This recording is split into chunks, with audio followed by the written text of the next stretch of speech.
Lesson 39, Function Pointers. To follow along with this lesson, you will need to create a new console project and add a new file named main.cpp to it, as we did in Lesson 1. Function pointers are just pointers which point to functions instead of variables. However, function pointers are more conceptually difficult than normal data pointers. Here we have a program with two functions that print their own names, function1 and function2. In our main function, we declare a function pointer in this line. The syntax of function pointers is strange, and it takes a while to get comfortable with it, so we will cover a few more examples for clarification. Function pointers are typed based on the argument types that they take in and their return type. This function pointer can point to functions that take no arguments and return nothing or void. In other words, this function pointer can be set to point to functions of the type shown above. After the declaration, we assign our function pointer to point to function1. Then we call function1 via our function pointer. Next, we assign our function pointer to point to function2 and call function2 via our function pointer. If we execute the program, we see that function1 and function2 were both called and printed their names. The syntax that we have shown for function pointers is different than what we have used for data pointers.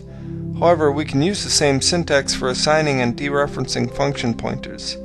Here's the same program that we have just had, except that we have removed the comments and changed the assignment and function call for function2.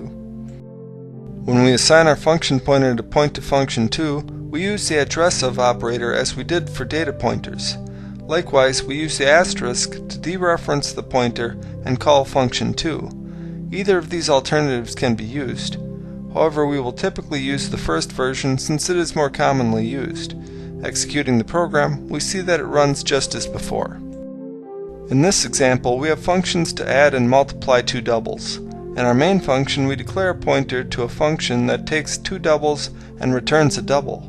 Then we set the function pointer to point to our add and multiply functions and call them via the function pointer with the arguments 2 and 3. Executing the program, we get the sum and product as expected.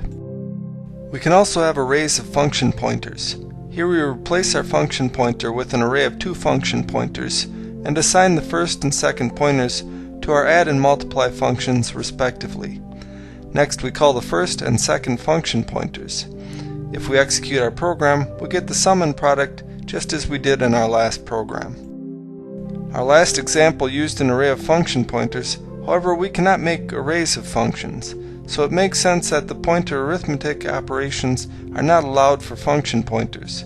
This is yet another difference between data pointers and function pointers. To summarize the differences between data pointers and function pointers, we note that we can use the alternative syntax on function pointers, and we cannot use pointer arithmetic on function pointers. Function pointers come from C and predate C++. In C++, function pointers are largely unnecessary.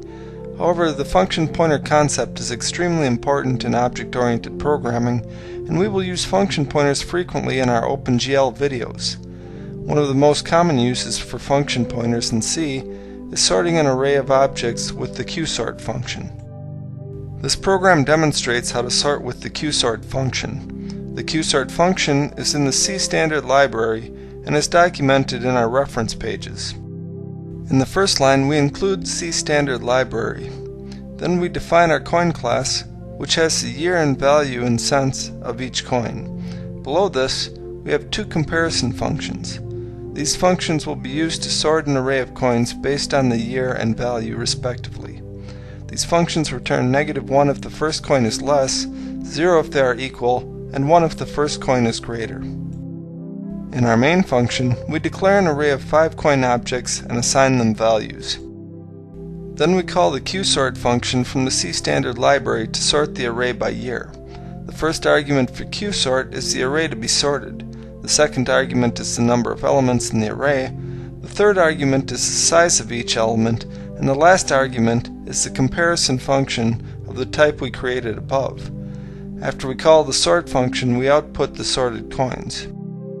Next, we call qsort to sort the coins by value using the compare by value function and output the coins again in a newly sorted order.